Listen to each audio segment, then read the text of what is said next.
చచ్చిపోయే క్షణాలు వస్తే చావుకు నేను సిద్ధమేనండి, వెళ్ళిపోవాలి కదా, ఎప్పటికైనా ఈ లోకాన్ని విడిచిపెట్టి నా దేవుడి దగ్గరికి వెళ్ళాలి కదా, పరలోకం వెళ్ళిపోవాలి కదా అని ఏ మనిషి అనుకుంటాడు భూమి మీద? దావీదు అన్న మాట, యెహోషువ అన్న మాట మనసులో పెట్టుకోండి. నరులందరూ లేదా లోకులందరూ సర్వలోకము ప్రయాణం చేస్తున్న మార్గంలో నేను కూడా ప్రయాణం చేస్తున్నాను.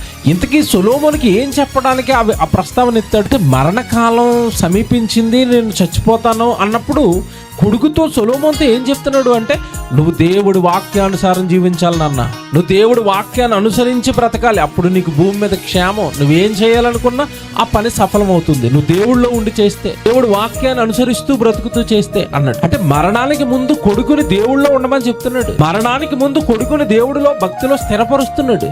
నిజం చెప్పండి, నిజాలు మాట్లాడుకుందాం. మనకి దేవుడు ఏ ఏ క్షణాల్లో గుర్తొస్తాడు చెప్పండి, నిజం చెప్పండి.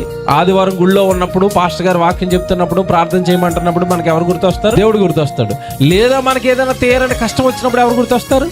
దేవుడు గుర్తొస్తాడు. మనకి మరణం వచ్చేసిన తర్వాత ఇక మనకు తెలిసిపోతుంది, కొద్ది రోజుల్లో నేను ఈ లోకాన్ని విడిచిపెట్టి వెళ్ళిపోతానని తెలుసుకున్నప్పుడు సహజంగా భూమి మీద మనుషులు చేసే పనులు ఏం చెప్పండి? పిల్లలతో ఏ మాటలు మాట్లాడతారు చెప్పండి మీరు? ఒరే పెద్దోడా, పలానా ఎకరం అక్కడ ఉందిరా, దాని డాక్యుమెంట్లు బీరువాలో ఉన్నాయిరా. పిల్లలతో ఇవా కాదా చెప్పేది? పలానోడికి ₹1,00,000 వడ్డీ ఇచ్చాను రా, ₹5 ఆడు ప్రామిసరీ నోటు పలానా బెట కింద ఉందిరా, ఆడు 2 నెలలు వడ్డీ కట్టారా, మిగతా వడ్డీ అంతా వసూలు చేసేరా. వీళ్ళకి తీరని కోరికలు ఏమైనా ఉంటే మాట్లాడతారు, లేదంటే ఆస్తి పంపకాల గురించి మాట్లాడతారు.